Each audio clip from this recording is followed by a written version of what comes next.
coming from Toronto, there's a bunch of advantages. I mean, for one, it's now a melting pot that everybody's looking at for like fresh artists. People think there's something in the water. People want to know what it is, what's coming out of that place. Why is the energy so, you know? And then it's again, like I was saying, it's a melting pot. There's so much different cultures, and naturally growing up there, you're like forced to accept things. You're forced to accept change, and it's like you grow up naturally just doing that. You know what I mean? Like I'm black, he's Filipino. That's something we think about. Like now, only that we're artists out here and we're actually seeing things. It's like, oh, people actually look at us like that. At least for us, you know what I mean?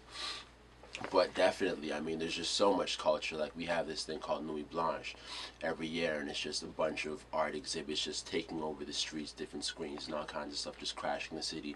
And it's like everybody accepts it so much. There's a lot of artists, there's a lot of all types of different artists in the city. So it's like LA's art walk. yeah, it's like LA's art walk. In essence, you know, but it's like once a year. But it's big production. It's a big production, though. It's really big. So, I mean, things like that really, you know, help us to see the world from Toronto, and so we come out already expecting different things and ready to adapt to new things. Toronto is always represented in our music because it's our identity. You know, you grow up in a certain environment, and that environment shapes you, and you contribute to the environment as well.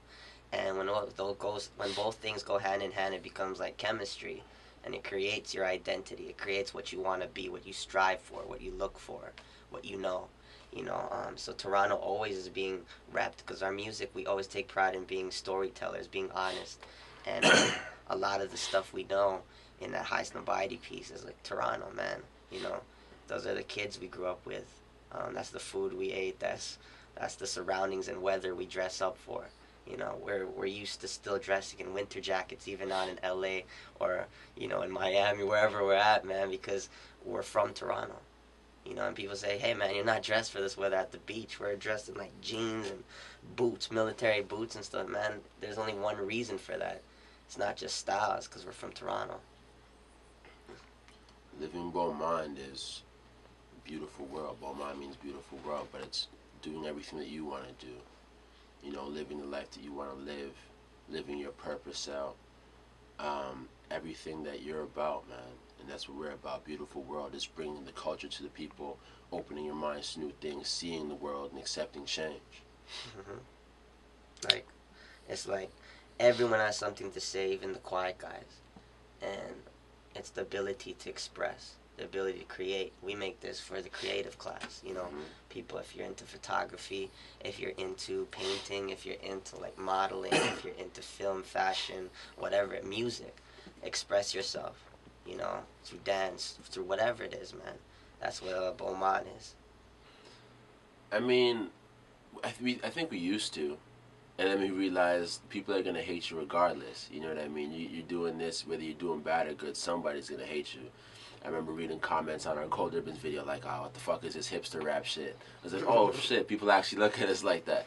Thing is, we live around a lot of hipsters, and we actually chill with, but it doesn't mean we're hipsters. You know what I mean? And it is what it is, but I think moving forward, especially with alignment and growing, you know, realizing, it doesn't really matter, man. We're just going to do exactly what it is we feel is true to us every day.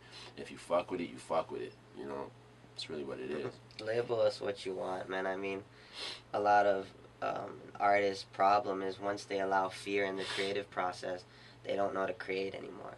Fear is the number one obstacle in stopping an artist from connecting to what they want to achieve. You know what I mean? If we sat here and said, oh, they think we're hipsters, then we change, and then when we change, they'll be like, oh, they think they're gangsters, then we change, and then we'll never find ourselves because we're always trying to play to the crowd. Once you play for the crowd, then the crowd might as well be artists themselves too, you know, listeners, and it's supposed to be a good relationship. They're waiting to see what you can bring to them because they want to be inspired. They want to hear your story, not their story, and you tell them to me. You know, if you relate, it better be through your words.